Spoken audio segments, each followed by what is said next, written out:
నమస్తే, నేను మీ గాయత్రి. ప్రస్తుతం మనతో పాటు ఉన్నారు ప్రముఖ ఆధ్యాత్మికవేత్త, జ్యోతిష పండితులు పోతుకూచి చంద్రమౌళి శాస్త్రి గారు. 2026 డిసెంబర్ వరకు ఏ రాశుల వారి జీవితంలో ఎలాంటి మార్పులు జరగబోతున్నాయి, ఉద్యోగం, విదేశీ యోగం, వివాహం, అలానే ప్రేమ పెళ్ళిళ్ళు, ఆరోగ్యపరంగా ఎలా ఉండబోతుంది, శని వక్రగతి, గురు సంచారం, రాహుకేతు ప్రభావం, గ్రహస్థితిని బట్టి మన జీవితాన్ని ఎలా మార్చుకోవచ్చు అనే విషయాలన్నీ కూడా గురువుగారి ద్వారా అడిగి తెలుసుకునే ప్రయత్నం అయితే చేద్దాం. నమస్కారం గురుగారు. ఓం శ్రీమాత్రే నమః. ఓం నమః శివాయ. గురుగారు, ముందుగా మేషరాశి వారి గురించి మాట్లాడుకుందాం. మేషరాశి వారికి ఏ విధంగా ఉంది ఈ 6 నెలలు కూడా? గ్రహాలు ఏ రాశి నుంచి ఏ రాశిలోకి మారబోతున్నాయి? అనుకూల ఫలితాలు ఏంటి, ప్రతికూల ఫలితాలు ఏంటి, ఒకసారి తెలియజేయండి. ఓం శ్రీమాత్రే నమః. ఆదిత్యాయ చ సోమాయ మంగళాయ బుధాయ చ గురుశుక్రశనిభ్యశ్చ రాహవే కేతవే నమో నమః. వాగర్ధావివ సంపృక్తో వాగర్ధ ప్రతిపత్తయే జగతః పితరో వందే పార్వతీ పరమేశ్వరో. ఉమామహేశ్వరాభ్యాం నమః. అమ్మ, మనకి ఈ గోచార ఫలితాలలో ముఖ్యంగా ఆరోగ్యాన్ని, అట్లాగే అన్ని రకాల అష్టైశ్వర్యాలు, అంటే ఉద్యోగము, దాని ద్వారానే ఐశ్వర్యం వస్తుంది. ఆరోగ్యము ఒక రకంగా ఐశ్వర్యానికి మూల కారణం. అట్లాగే అనుకున్న ప్రతి పనిలో కూడా మనసు కన్నా ముందు ఆత్మ చైతన్యం కావాలి. అంటే ఆత్మకి కారకుడు సూర్యభగవానుడు. ఈ సూర్యభగవానుడు మరి మీరు అడిగినట్లుగా జూలై నుంచి డిసెంబర్ వరకు కూడా ఆయన దాదాపుగా 30 రోజులకు ఒకసారి ఒక్కొక్క రాశిని మారుతూ ఉంటాడు. అట్లాగే కుజగ్రహము, ముఖ్యంగా సూర్యగ్రహం గురించి మనం చూసుకున్నట్లయితే కనుక మేషరాశి వారికి సూర్యభగవానుడు జూలై 16 వరకు కూడా మిథున రాశిలో సంచరిస్తూ ఉంటాడు. కాబట్టి జూలై 16 నుండి కూడా ఆయన కర్కాటక రాశిలో ప్రవేశించి మనకి 2 ఆయనాలు ఉంటాయి. ఉత్తరాయణ పుణ్యకాలం అంటే జనవరి 14, 15లో వస్తుంది. మరి ఈయన కర్కాటక రాశిలోకి ఎప్పుడైతే ప్రవేశిస్తాడో జూలై 16వ తేదీ, అప్పుడు దక్షిణాయన పుణ్యకాలము అంటారు. ఈ దక్షిణాయన పుణ్యకాలం ప్రారంభమైన దగ్గర నుంచి కూడా ఈ సూర్యుడి యొక్క స్వక్షేత్రమైనటువంటి సింహరాశి వైపుకి వెళ్తూ ఉంటాడు. కాబట్టి ఒకందుకు ఈ జూలై 16 నుంచి కూడా ఆగస్టు 16 వరకు ఈ యొక్క మేషరాశి వారికి ముఖ్యంగా ఆరోగ్య విషయంలో కొంచెం జాగ్రత్త వహించాలి. సత్సంతాన విషయంలో, వారి యొక్క విద్యా సంబంధిత విషయాలలో జాగ్రత్తగా ఉండాలి. తండ్రి గారి, తల్లిగారి యొక్క ఆరోగ్య విషయం కావచ్చు, లేకపోతే వాహనాల యందు ప్రయాణం ఆచరించేటప్పుడు, ఉద్యోగస్తులైతే కనుక ఉన్నటువంటి ఉద్యోగ పదవీ బాధ్యతల నుంచి కొంతమందికి వైదొలిగే అవకాశము, కొంతమందికి కంఫర్ట్నెస్ లేక వారికి వారే రిజైన్ చేసుకునేటటువంటి పరిస్థితి కలుగుతుంది. ఈ సూర్యగ్రహ ప్రతికూల ప్రభావాలు అధికంగా ఉంటాయి అమ్మ. అంటే సౌఖ్యము ఉండదు. వారు ఒక చోట కూర్చున్నా ఏదో ఇబ్బందిగా ఫీల్ అవుతూ ఉంటారు. ఎవరైనా వాళ్ళ ప్రభుత్వ ఉద్యోగులు అధికారులతో మాట్లాడుతుంటే, అరే నేను అనుకున్నది ఒకటి, వారు అర్థం చేసుకున్నది ఒకటి, కాబట్టి వీళ్ళతో నేను మాట్లాడలేనని చెప్పి రకరకాలైనటువంటి పరిత్యాగానికి గురవుతూ ఉంటారు. ఎందుకంటే ఇక్కడ పిల్లలతో కూడా కొంత విభేదాలు వస్తాయి. ఇగో ఫీలింగ్స్ అంటారు కదా, ఆ ఇగోకి ముఖ్య కారకుడే రవి. కాబట్టి కంఫర్ట్నెస్ అనేది పూర్తిగా మేషరాశి వారికి ఇబ్బందిగా ఉంటుంది. భూ సంబంధిత, గృహ సంబంధిత విషయాల్లో కూడా ఈ సూర్యుడు వలన కొంచెం ఇబ్బంది కలిగి ప్రభుత్వానికి సంబంధించినటువంటి వాళ్ళు ఎవరో ఒకళ్ళు ఇంటర్ఫీర్ కావటం, వీరికి సంబంధించినటువంటి మాతాపితృల యొక్క ఆస్తి విషయాలలో కొంచెం ఇబ్బందికరమైనటువంటి పరిస్థితులు ఈ మేషరాశి వారికి సూర్యగ్రహ ప్రభావం వలన కలుగుతూ ఉంటుంది. ఇక ఆ విధంగా చూసుకున్నట్లయితే కనుక జూలై 16 నుండి ఆగస్టు 17 వరకు కూడా కర్కాటక రాశిలో ఈ యొక్క మేషరాశి వారికి సూర్యుడు అంత యోగ్యకరం కాదు. తర్వాత 5వ స్థానంలోకి వస్తాడు. ఎప్పుడు? ఆగస్టు 17 నుంచి సెప్టెంబర్ 17 వరకు ఆయన సింహరాశిలో ఉంటాడు. ఆ సింహరాశిలో స్వక్షేత్రంలో ఉండటం వలన వీరికి ఏకాగ్రత పెరుగుతుంది. మేషరాశి వారికి ఎవరైనా సరే, అంటే వారు చేసే వృత్తిలో కానివ్వండి, లేకపోతే చదువుకునే విద్యార్థులు అయితే చదువులో ఉన్నతమైనటువంటి గెయిన్స్ పొందటము, చాలా బాగా పెరుగుతుంది. ముఖ్యంగా క్రీడాకారులు ఎవరైనా ఈ రాశిలో ఉన్నట్లయితే వారికి మంచి కీర్తి ప్రతిష్టలు, గౌరవ మర్యాదలు వచ్చే అవకాశం ఉంటుంది. సినిమా చిత్రసీమలో ఉన్నటువంటి వాళ్ళకు కూడా చాలా వివేకవంతమైనటువంటి లక్షణాలతో కూడినటువంటి వైవిధ్యకరమైనటువంటి చేయటం ద్వారా మేషరాశి వారికి ఈ యొక్క మాసంలో సూర్యబలం అనేటటువంటిది చాలా వరకు వారికి ఉపయోగపడుతుంది. రాజకీయ నాయకులకి బాగుంటుంది. వారి యొక్క ప్రణాళికలు పర్ఫెక్ట్గా ఉంటూ ఉంటాయి. కాబట్టి సూర్యుడు ఒక రకంగా వీరికి మంచిదే, కానీ సంతానం విషయంలో మాత్రము ఈ రవి అనేటటువంటి గ్రహము కేతువుతో కలవటం ద్వారా ఆ 5వ స్థానంలో కొంచెం సత్సంతాన సంబంధిత ఇబ్బందులు, అంటే ఎవరైనా గర్భం ధరించినటువంటి స్త్రీలకి ఈ మాసంలో కొంచెం ఇబ్బందులు ఎదురయ్యే అవకాశం ఉంటుంది. కొంచెం వారు ఈ సూర్యుడికి సంబంధించిన జపాలు చేయించుకోవటము, సూర్యుడికి సంబంధించిన ధ్యానాలు ఎక్కువ చేసుకోవటం విశేషప్రదము. తర్వాత సెప్టెంబర్ 17 నుంచి అక్టోబర్ 17 వరకు కూడా ఈ సూర్య భగవానుడు కన్యా రాశిలోకి 6వ స్థానంలోకి వచ్చినప్పుడు వైద్యులకి కానివ్వండి, లేకపోతే వైద్య వృత్తిలో ఉన్నటువంటి వారికి కీర్తి ప్రతిష్టలు బాగా పెరుగుతాయి. చదువుకునేటటువంటి వారికి కూడా మంచి వ్రాత పరీక్షల రూపకంగా గవర్నమెంట్ జాబ్స్ రావడానికి కూడా చాలా అనుకూలమైనటువంటి కాలం ఇది.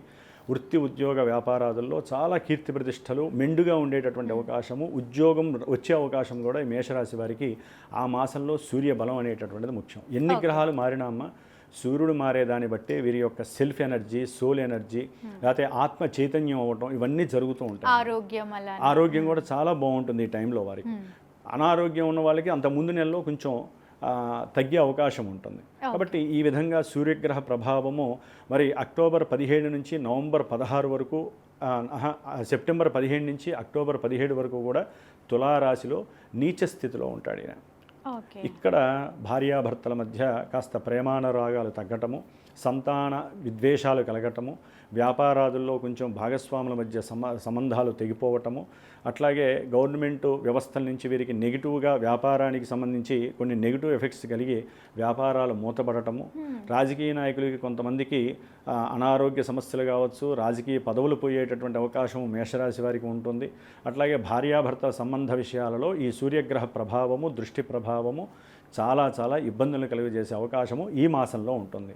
తర్వాత అక్టోబర్ 17 నుండి నవంబర్ 16 వరకు కూడా ఈ సూర్యుడు వృశ్చిక రాశిలోకి ప్రవేశిస్తాడు. వృశ్చిక రాశిలోకి ప్రవేశించినప్పుడు సంతానము పరంగా పూర్తిగా వైవిధ్యకరమైనటువంటి ఎన్నో అగాధాలు, ఇబ్బందులు వీరికి కలుగుతూ ఉంటాయి. అంటే ఎలాంటి ఇబ్బందుల్ని అంటే వారు దుర్వ్యసనాలకు పాలవటము, చదువుకోకుండా రకరకాల ప్రయాణాలు చేయటము, కొంతమందికి అయితే కనుక ఈ మేషరాశి వారికి ఉద్యోగాదుల్లో పూర్తిగా వైవిధ్యకరంగా తొలగిపోవటము, కొంతమందికి అయితే ఏంటంటే తండ్రి గారి యొక్క అనారోగ్య సూచకము, తండ్రి గారు కాస్త ఇబ్బంది పడటము, లేకపోతే వీరికి ఏదైనా హృదయపరంగా కానీ, శిరోపరంగా కానీ, ఎముకల పరంగా కానీ యాక్సిడెంట్లు అయ్యి వీరికి కాస్త ఆపరేషన్స్ జరగటము, ఉద్యోగానికి సంబంధించినటువంటి విషయంలో వీరికి పూర్తిగా నెగిటివ్నెస్ అయితే కనుక కనపడుతోందమ్మా. తండ్రి గారితో విరోధాలు కలిగే అవకాశం ఈ మాసంలో వస్తాయి. కాబట్టి ఏదైనా గవర్నమెంట్ వ్యవస్థీకృత విషయాల యందు మేషరాశి వారు ఈ రవి అష్టమ రాశిలో ఉన్నప్పుడు కొంచెం జాగ్రత్తగా ఉండాలి. కొన్ని ప్రమాదాలను సూచిస్తూ ఉంటాడు ఆయన. అట్లాగే నవంబర్ 17 నుంచి డిసెంబర్ 16 వరకు కూడా మరి ఈ సూర్యగ్రహ బలం అనేటటువంటిది ఒక రకంగా చాలా మెండుగా ఉంటుంది. కొంచెం దైవధ్యానము, అట్లాగే పెద్దల యందు కాస్త చక్కగా ఉండేటటువంటి అవకాశం లభించటము, మన యొక్క సనాతన సాంప్రదాయ విషయాలలో ఏకాగ్రతతో దాని యందు పుస్తకాలు ఎన్నో చదివి ఎంతోమందికి ఆదర్శప్రాయంగా నిలవాలనేటటువంటి ఆత్మ చైతన్యం వృద్ధి జరగడం ఇవన్నీ కూడా జరుగుతూ ఉంటాయి. కొంతమందికి ఉద్యోగం తొలగిపోయే అవకాశం పరిపూర్ణంగా ఉంటుంది. 9వ స్థానం విదేశీ యోగం ఈ నెలలో జరుగుతుంది. ఏది నవంబర్ 16 నుంచి డిసెంబర్ 16 వరకు ఈ మేషరాశి వారికి సంతానపరంగా వారి సంతానం ఏదైనా విదేశాలకు వెళ్ళే అవకాశాలు, లేకపోతే వీరైనా సరే వృత్తిపరంగా వ్యాపారపరంగా చిత్రసీమలో ఉన్నవాళ్ళు, క్రీడాకారులు విదేశాలకు వెళ్ళి వారికి సంబంధించినటువంటి వృత్తి విషయాలలో మంచి ధన సంపాదన కలిగేటటువంటి అవకాశం కలుగుతుంది. ఈ విధంగా మేషరాశి వారికి జూలై నుంచి డిసెంబర్ 16 వరకు కూడా సూర్యగ్రహ ప్రభావం ఈ విధంగా కనుక ఉంటూ ఉంటుంది. మరి ఇదే మేషరాశి వారికి రెండవది గురుగ్రహ ప్రభావం అమ్మ. ఎందుకంటే గురుడు అనేటటువంటి వాడు ఆర్థికాన్ని సూచిస్తాడు. ఏదైనా వివాహ వృద్ధి, సంతాన వృద్ధి, లేకపోతే విద్యయందు పరిపూర్ణత, విదేశీయాన ప్రయాణాలు, లేకపోతే వ్యాపారంలో వృద్ధి, ఎడు చూసినా ధనానికి సంబంధించినటువంటి వాడు ఎవరై అంటే అతిపెద్ద గ్రహం బృహస్పతి. మరి ఈయనకి ఆల్రెడీ అతి సంచారత్వ దోషం అనేటటువంటిది ఉంది. మిథునం నుంచి కర్కాటకంకి వచ్చాడు. ఈయన అక్టోబర్ 30 వరకు కూడా కర్కాటక రాశిలో ఉచ్చస్థాన స్థితిగతుడే ఉంటాడు. ఆ తర్వాత మళ్ళీ ఆయన సింహరాశిలోకి వెళ్తాడు. జనవరి 15 వరకు, జనవరి 24 వరకు ఉంటాడు. మనకి డిసెంబర్ వరకు చెప్పుకుంటున్నాం కాబట్టి ఆయన 2 రాశుల యొక్క మార్పు ప్రకారం మేషరాశి వారికి కర్కాటక రాశిలో ఉచ్చస్థాన స్థితిగతుడే ఉన్నటువంటి గురుగ్రహము అక్టోబర్ 30 వరకు కూడా ఆర్థికపరమైనటువంటి విషయాల యందు, ఉద్యోగ సంబంధిత విషయాల యందు పరిపూర్ణత, పరిపక్వత లేక ఇబ్బందులు పెట్టే పరిస్థితి ఉంటుంది. బంధుమిత్రాదులతో కానీ, సంతానంతో కానీ కొంచెం వైవిధ్యకరమైనటువంటి విరోధత్వ భావనలు కలగటం, తల్లిగారి యొక్క అనారోగ్య సూచకంగా కాస్త ధనాన్ని ఖర్చు పెట్టే పరిస్థితి, లేకపోతే గృహాల పరంగా వాహనాల పరంగా వీరు మరమ్మతులు చేయడానికి బ్యాంకు నుంచి ధనాన్ని రుణం తీసుకొని, లేకపోతే అయినటువంటి వాళ్ళు బంధువుల రూపకంగానో, లేకపోతే ఉద్యోగంలో వారు చేసేటటువంటి ఉద్యోగంలో పై ఆఫీసర్ల ద్వారా రికమెండ్ చేయించుకొని కాస్త బ్యాంకు లోన్లు తీసుకోవటము, ఇలాంటివి జరగడానికి గృహపరమైనటువంటి విషయాల పరంగా వీరికి గురుడు కొంచెం ఇబ్బందికరమైనటువంటి పరిస్థితిగా ఉన్నాడు మేషరాశి వారికి అని చెప్పుకోవచ్చు. ఆర్థికంగా సరిగ్గా లేదనుకోవచ్చా? ఆర్థికంగా వీళ్ళు వస్తూ ఉంటుందమ్మా డబ్బు అయితే, ఎందుకంటే గురుగ్రహానికి అది ఉచ్చస్థాన స్థితి.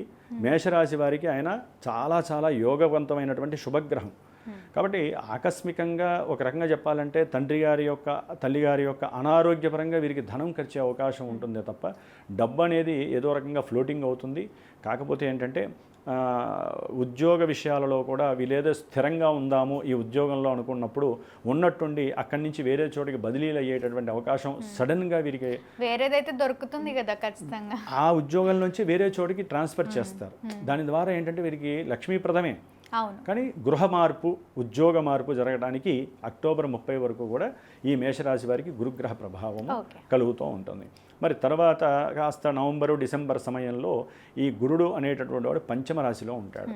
డిసెంబర్ 5 వరకు కూడా కేతువు కూడా అక్కడే ఉంటాడు. గురు కేతువులు ఉండటం ద్వారా మేషరాశి వారికి ఎలా ఉంటుందంటే అమ్మా, ఆల్రెడీ ఆయన భాగ్యాధిపతి, పూర్వజన్మ కృతం పుణ్యమంతా కూడా ఈ యొక్క 3-4 మాసాలలో అక్టోబర్ 31 నుంచి పూర్తిగా వీరి యందు ఆకలింపు చేసుకుంటుంది. ఎంతటి శుభారంటే, ఎంతటి శుభకరమైనటువంటి విషయాలు జరుగుతాయంటే, అసలు దేవుడు అంటే ఇప్పటిదాకా నమ్మనటువంటి వాళ్ళు ఎవరైనా ఉన్నా కూడా ఉన్నట్టుండి ఈ గురుగ్రహ దృష్టి మేషరాశి మీద పడేసరికి 5వ స్థానమైనటువంటి ధనుస్సు రాశి మీద పడేసరికి మేషం నుంచి 9 గురువుకి 5వ స్థానం. అది ఎలా ఉంటుందంటే కోణస్థానంలో ఉన్నటువంటి గురుడు ప్లస్ కేతువు వీళ్ళిద్దరూ మిత్రులు.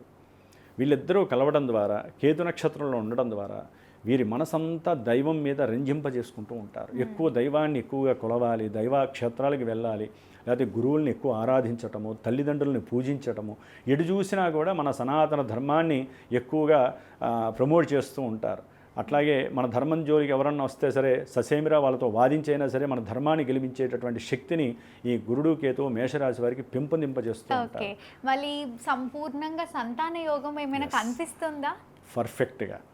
పర్ఫెక్ట్గా ఈ యొక్క సింహరాశి అనేటటువంటిది గురుడికి అత్యుత్తమైనటువంటిదమ్మా. గురుడు పురుషకారకుడు, పురుషగ్రహము, సింహరాశి పురుషగ్రహము, కేతువుతో కలిసినటువంటి కొంచెం వీరు గనక ఆ సమయంలో వారి జాతకంలో కూడా చూపించుకొని ఏదైనా యోగం ఉంటే ఆ జన్మజాతకంలో పాజిటివ్ వైబ్రేషన్స్ ఉంటే గురుడు ఎంతైనా కేతువుతో కలవడం ద్వారా, రాహు చేత చూడబడడం ద్వారా కొంచెం వైవిధ్యకరమైనటువంటి ఇబ్బందులు ఎదురయ్యే అవకాశం ఉంటుంది. దానికి తగ్గ శాంతి పరిహారాలు చేసుకోవటం విశేషత్వం. కానీ సత్సంతానం కలగటానికి, శుభవార్తలు వినటానికి ఇది ఆమోదకరమైనటువంటి యోగాన్ని గురుకేతువులు ఇస్తున్నారు. బెస్ట్ టైమింగ్తో పాటుగా అక్టోబర్ 31 నుంచి వీరు ఆ సంతానం పట్ల ఉన్నటువంటి ఆ వ్యామోహంతో పాటుగా భగవద్గీత శ్లోకాలను పారాయణ చేయటం, రామాయణం లాంటి పారాయణలు, లేకపోతే గణపతి చరిత్రని చదవటం, లేకపోతే దత్తాత్రేయ చరిత్ర పారాయణ చేయటం, లేకపోతే దత్త దేవాలయాలకు వెళ్ళటం, ఇలాంటివి చేయడం ద్వారా గురు కేతువులు ప్లస్ రాహువుకి, అంటే గురుడికి ఏంటంటే ఇక్కడ రాహుకేతువుల సంయోగం వలన గురు చండాలత్వ దోషం పడుతుంది. ఆ దోషం పోవటానికి వీరు నేను చెప్పిన ఈ పరిహారాలు కనుక చేసుకోగలిగితే కనుక సత్సంతానం, చక్కటి సంతానం కలుగుతుందమ్మా. తప్పకుండా గురుగారు. మళ్ళీ ఎన్నాళ్ళ నుంచో వివాహం కోసం వెయిట్ చేస్తున్న వారికి ఏం చెప్తారు? అమ్మ, కొంతమందికి ప్రేమపూరితమైనటువంటి ద్వితీయ వివాహాల కోసం ఎదురు చూసేవాళ్ళు ఉంటారుగా, ఎంతో ఇబ్బందులు పడి, వారికి కూడా ఈ గురుడు అక్టోబర్ 31 తర్వాత వివాహ యోగాన్ని ఇస్తాడు. Good news. సంతాన యోగంతో పాటుగా ద్వితీయ కళ్యాణ యోగాన్ని ఇస్తాడు. అప్పటి వరకు ఎవరు ఒప్పుకున్నటువంటి వారికి కూడా ఒప్పుకునేట్టుగా చేయటం, వివాహం చేయటం విశేషప్రదము. అట్లాగే అనుకున్న అభీష్టాలన్నీ కూడా చాలా చాలా చక్కగా అవజేసేటటువంటి శక్తి ఉంటుంది. అనారోగ్యాలు ఉన్నటువంటి వారికి పూర్తిగా ఆరోగ్యాన్ని సిద్ధింపజేస్తాడు. ఆ టైంలో ఆయుర్వేదాన్ని కొంచెం కనుక నమ్ముకున్నట్లయితే కనుక ఆ ఆయుర్వేద వైద్యం అనేటటువంటిది వీరికి సంపూర్ణ ఆరోగ్యాన్ని ప్రసాదించేటటువంటి సుముఖత ఈ యొక్క అక్టోబర్ నుంచి జనవరి 24 వరకు, అంటే డిసెంబర్ వరకు కూడా ఈ గురుడు చాలా ఆమోద యోగాన్ని ఇస్తున్నాడమ్మా. తప్పకుండా గురుగారు. మళ్ళీ వీళ్ళు ఈ 6 నెలలు కూడా సరిగ్గా ఉండాలి, వీళ్ళు అనుకున్న పనులు కూడా అనుకూలంగా జరగాలి అని అంటే పాటించాల్సిన విధి విధానాలు, అలానే చేయవలసిన కార్యక్రమాలు ఏమైనా ఉంటాయా? ఏం లేదమ్మా, మరి మేషరాశి వారికి ముఖ్యంగా ఈ రాశ్యాధిపతి అయినటువంటి ఏం లేదు, కొంచెం మనం ఇంకొంచెం క్లారిటీగా వాళ్ళకి చెప్పే చిన్న ధర్మాలమ్మ. కుజగ్రహము అనేటటువంటిది మేషరాశికి అధిపతి కదా. అవును. మరి ఆయన యొక్క పోర్ట్ఫోలియోస్ను ఆయన మారే రాశులను బట్టి కూడా సిచ్యువేషన్స్ ఆధారపడుతూ ఉంటాయి. ముఖ్యంగా ఆగస్టు 2 వరకు కూడా ఈ యొక్క కుజగ్రహము వృషభ రాశిలో ఉండి శని చేత చూడబడుతూ ఉంటుంది. దాని ద్వారా ఏంటంటే వీరికి ఆకస్మికంగా ధన విషయాలలో పూర్తిగా అస్వస్థత కలుగుతుంది, పూర్తిగా వైవిధ్యకరమైనటువంటి ఇబ్బందులు కలుగుతాయి. కుటుంబంలో మనస్పర్ధలు, అన్నదమ్ముల మధ్య, అక్కచెల్లెల మధ్య పరస్పర వివాదాలు కలగటము ధనపరమైనటువంటి విషయంలో. అట్లాగే వీరికి ఉన్నటువంటి నాలెడ్జ్ కొంచెం పక్కకి తప్పటం, వీరి యొక్క నాలిక చేసే తప్పు, నోరు చేసే తప్పు ఇంకేది చెయ్యదు అనేటటువంటి భావన కలగటము, దైవం మీద పూర్తిగా ఆలోచన, అంటే వారికి పూజ చేయాలనే కోరిక పూర్తిగా స్థిమితంగా ఎప్పుడూ కూడా ఆవేశము, క్రోధము వీటి మీద ఎక్కువగా ఉండటం, తినేటటువంటి ఆహార విషయాల్లో వీరు కొంచెం జాగ్రత్తలు తీసుకోవడం చాలా విశేషము. ఆ తదుపరి అక్టోబర్ 2 నుంచి సెప్టెంబర్ 18 వరకు కూడా ఇదే కుజుడు మిథున రాశిలోకి వస్తాడు, అంటే మేషరాశికి 3వ స్థానం. వీరికి ఎట్లా అంటే వ్యాపారపరమైనటువంటి విషయాలు, ప్రయాణాలు, దూర ప్రయాణాలకు సంబంధించిన విషయాలు, అకస్మాత్తుగా కొంతమంది వ్యాపారాలు చేసేవాళ్ళు ఉంటారు, లేకపోతే వైద్యులు ఉంటారు, లేకపోతే ఇంకొంతమంది ఈ కాయ కష్టం చేసుకునేటువంటి వాళ్ళకి ఏదో తెలియనటువంటి ఒక ఆనందం కలగడానికి ఈ కుజగ్రహం చాలా ఉపయోగపడుతుంది ఈ మాసంలో. ఎప్పుడు సెప్టెంబరు 18 వరకు కూడా, ఆగస్టు 2 నుంచి సెప్టెంబర్ 18 వరకు. ఎందుకని మిథున రాశి అనేటటువంటిది ధైర్యము, సాహసము, పరాక్రమము సంబంధించి వీరు చాలా వీరోచితమైనటువంటి ఆలోచనలు, స్వయంకృత నిర్ణయాలు తీసుకొని చక్కటి వ్యాపార సంసిద్ధత కలుగజేసుకోవటము. అట్లాగే ఉద్యోగాల యందు వారు ఏదైతే ప్రయత్నపూర్వకంగా చేస్తున్నారో ఉద్యోగ అవకాశాల వైపు పూర్తిగా అవకాశం 100% లభిస్తుంది మేషరాశి వారికి. చాలా అద్భుతంగా ఉంటుంది. తర్వాత వీరికి సెప్టెంబర్ 18 నుంచి నవంబర్ 11 వరకు కుజుడు జన్మరాశ్యాధిపతి 4వ స్థానంలో నీచ స్థితిలో ఉంటాడు. నీచ స్థితిలో గురుడితో కలిసి నీచభంగ రాజయోగం పడుతుంది. అంటే విద్యార్థులు కనుక సరిగ్గా ఏకాగ్రతని పెట్టి, లెక్క ప్రకారం 4లో ఉంటే కుజుడు విద్యార్థులకు పూర్తిగా విద్యా విహీనత్వం కలగటం, తల్లిగారి యొక్క అనారోగ్యము, లేకపోతే ఒక రకంగా చెప్పాలంటే భార్యాభర్తల మధ్య వైషమ్యకరమైనటువంటి విద్వేషాలు కలగటము, ఉద్యోగ వ్యవస్థలో వీరు నేను స్థిరంగా ఉన్నాను, సౌఖ్యంగా ఉన్నాను అనుకున్నప్పుడు వెంటనే వాళ్ళకి లే ఆఫ్లు రావటం, ఉద్యోగాలలో ఎన్నో రకాలైనటువంటి కక్షలు కార్పణ్యాలతో వీరి యొక్క ఆర్థిక చింతన ఏర్పడటం, ఇలాంటివి కూడా జరగడానికి అవకాశం ఉంది. కాబట్టి ఆ సమయంలో ఎవరినైనా గురువుల్ని సంప్రదించి, ఈ కుజగ్రహము గురుగ్రహం 2 కలిసి ఉన్నాయి, ఒక రకంగా యోగం, కానీ ఆ స్థానం మంచిది కాదు. కాబట్టి ఈ కుజుడు ఏం చేస్తాడంటే భూ వివాదాలని, అన్నదమ్ముల మధ్య సఖ్యతని లోపింపజేయటం, లేకపోతే గృహపరమైనటువంటి కట్టడాలు కానీ గృహ విషయాల యందు కానీ పూర్తిగా ఇబ్బందులు కలిగజేసే అవకాశం ఉంటుంది. జాతకంలో యోగిస్తే ఇవన్నీ ఈ 2 గ్రహాలు మంచిగా వాళ్ళకి గృహయోగాన్ని కూడా ఇస్తాయి. అట్లాగే నవంబర్ 11 నుంచి డిసెంబర్ ఎండింగ్ వరకు ఆయన సింహరాశిలో ఉండి సత్సంతానపరంగా ఇబ్బందులు కలుగజేస్తాడు, కొంచెం జాగ్రత్తగా ఉండాలి. ఇంకొకటి శని. మేషరాశి వారికి ఈ శనిగ్రహము దాదాపుగా జూలై 27 వరకు కూడా ఆయన 12వ స్థానంలోనే ఉండి ఏలినాటి శని ప్రభావం ఆల్రెడీ అనుభవిస్తూనే ఉన్నారు, వాళ్ళకి తెలుసు. ఇది ఇంకొంచెం ఎక్కువగా జరగడానికి అవకాశం ఉంటుంది. ఎందుకంటే నార్మల్గా ఉంటేనే ఇట్లా ఉంటే, ఒక పాపగ్రహం 12వ స్థానంలో ఉండి వక్రిస్తే ఇంకా పాపత్వాన్ని ఎక్కువ చేసుకుంటుంది ఆయన. కాబట్టి ఇంకా ఆయన ఇంకో నెల గడిచిన తర్వాత దాదాపు 135 రోజులు ఉంటాడమ్మా ఈ శని వక్రత్వంలో.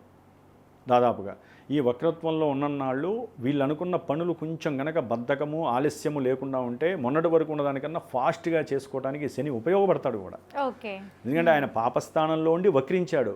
పాపస్థానంలో ఉన్నటువంటి వక్రించిన గ్రహం ఏం చేస్తుందంటే 11వ భావ ఫలితాలు ఇవ్వకపోయినా ఆయన 11వ స్థానాధిపతి కాబట్టి ఉద్యోగ సంబంధిత ప్రమోషన్స్కి సంబంధించిన విషయాలలో పూర్తిగా వీరు గనక 4 రోజుల తర్వాత ఒక ఆఫీసర్ కలవమన్నాడు అనుకోండి, లేకపోతే ఒక ఎవరైనా సరే పెద్ద అధికారి కలవమంటే వీళ్ళు 3వ రోజే వీళ్ళు కలిశారనుకోండి, ఇంప్రెషన్ పడి వీళ్ళకి తొందరగా పనులు అవ్వడానికి అవకాశం. వక్రించిన శని కొంత అనుకూలమైన ఫలితాలను ఇస్తాడు.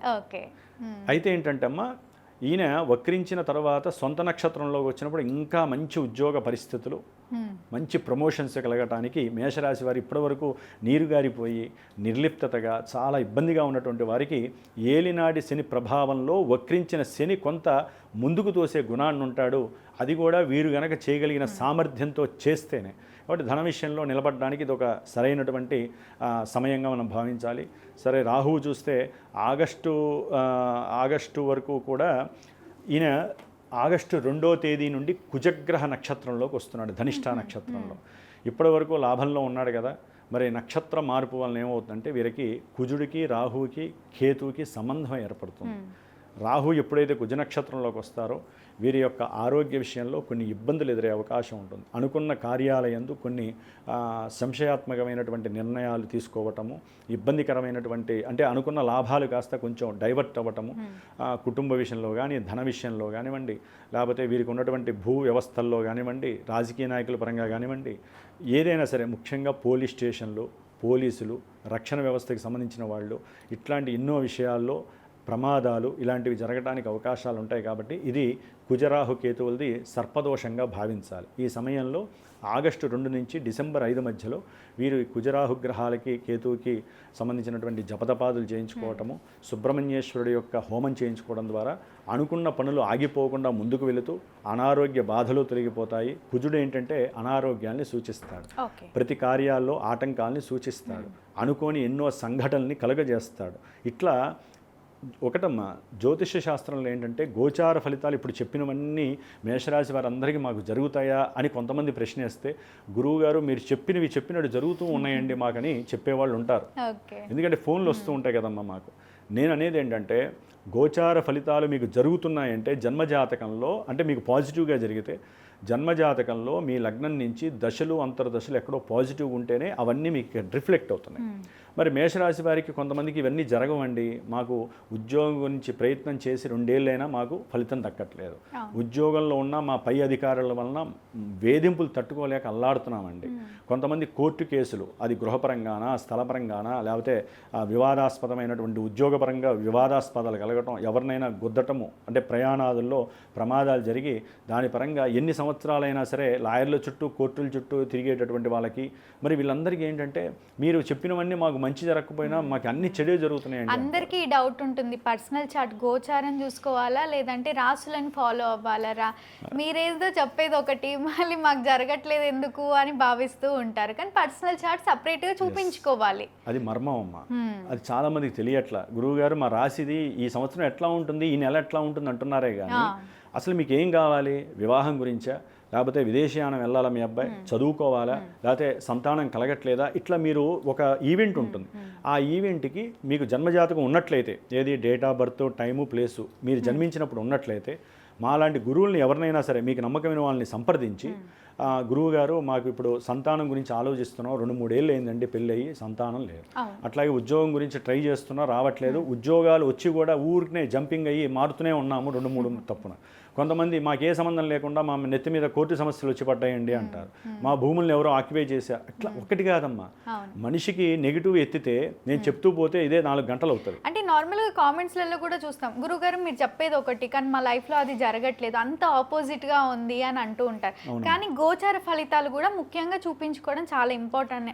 జన్మజాతకంతో పాటుగా జన్మజాతకాన్ని చూపించుకుంటే ఆ గురువు గారు ఏం చేస్తారంటే చూసేటటువంటి మాలాంటి వాళ్ళము జన్మజాతకంలో ఉన్నటువంటి ఎఫెక్ట్స్ని గోచారంలో ఆ గ్రహాలు ఎక్కడెక్కడ సంచరిస్తున్నాయి, ఈ యొక్క సమయంలో వీరికి ఇది అనుకూలమా కాదా, ఏ ఏ పరిహారాలు చేసుకోవడం ద్వారా మీకు శుభప్రదమైనటువంటి వ్యవహారాలు జరుగుతాయి. అంతేగాని గోచారంలో ఈ గ్రహం బాలేదు కాబట్టి మీరు ఈ పూజ చేయండి అంటే అది కొంతవరకు మాత్రమే ఆ ఫలితాన్ని ఇస్తుంది. జన్మజాతకంలో మనకి అసలైన వెయిటేజ్ గ్రహము సరిగ్గా పనిచేయట్లేదు అనుకోండి, వీళ్ళు ఎంత చేసినా పని జరగదు కదా. ఆ గ్రహానికి ఏ జపమో హోమమో తర్పణమో లేదా ప్రదక్షిణాలు వారు మంత్రపూర్వకంగా బ్రాహ్మణుల్ని పిలిచి హోమం చేయించుకోవటమో అభిషేకం చేయటమో, అంటే ఆ రాసులు ఉన్నటువంటి స్థానాలను బట్టి ఆ రాసులలో ఉన్నటువంటి గ్రహాలను బట్టి ఎన్నో ఉంటాయమ్మా. వీటిల్లో తెలియదు కాబట్టి నేను ఎంత చెప్పినా అర్థం కాదు. తెలిసినటువంటి గురువుల్ని కనుక సంప్రదించినట్లయితే వ్యక్తిగత జాతకాలు అనేటటువంటిది మనకి నెత్తి మీద పాలు పోసినట్లు అవుతుంది. కాబట్టి దాన్ని చక్కగా అన్వయించుకుంటూ భయపడకూడదు. జ్యోతిష్యం ఎప్పుడు భయపెట్టేది కాదు, మీరు భయపడేది కాదు. ఇట్లా ఉన్నాయి గ్రహాలు, ఈ విధంగా ఇలా జరగచ్చు అని మాత్రమే మేము సూచనాప్రాయంగా చెబుతామే తప్ప ఇలాగే జరిగిపోతాయి నేను బల్లగుద్ది చెప్పేస్తున్నాను మీరు కోటీశ్వరులు అవుతారు లేకపోతే మీకు అనవసరమైన సమస్యలు వస్తాయని ఏ గురువు చెప్పడు. కాకపోతే ఏంటంటే జన్మజాతకం ద్వారా మీరు కరెక్ట్గా ఆ వే అనేది రాజబాటని ఎంచుకోండి. ఆ రాజబాటలో వెళ్తూ ఉంటే ఈ యొక్క గోచారం మీకు బాగా సపోర్ట్ చేస్తుంది, అనుకూలమైనటువంటి ఫలితాలను ఇచ్చి ఈ మేషరాశి వారికి అయితే కనుక చాలా వరకమ్మా ప్రతికూలమైనటువంటి ఫలితాలతో పాటుగా అనుకూలాలు కూడా జరగడానికి చాలా మెండైన అవకాశాలు కనిపిస్తున్నాయి ఈ డిసెంబర్ వరకు కూడా. సూపర్. అయితే ప్రతికూల ఫలితాలు ఎన్ని ఉన్నాయో అనుకూల ఫలితాలు కూడా అన్నీ అన్నీ ఉన్నాయి. ఉంటాయి. ఓకే, తప్పకుండా గురుగారు. మేషరాశి వారి జాతకం ఎలా ఉంటుంది, ఈ 6 నెలలు కూడా వాళ్ళు తీసుకోవాల్సిన జాగ్రత్తలు ఏంటి అంటే మన జాతకం ఎలా చూసుకోవాలి, రాశుల ప్రకారమా లేదా గోచార రీత్యానా లేదా పర్సనల్ చాటా అని మన ప్రేక్షకుల కోసం ఎంతో చక్కగా తెలియజేసినందుకు ధన్యవాదాలు. శుభమస్తు. సర్వే జనా సుఖినో భవంతు. లోకా సమస్తా సుఖినో భవంతు.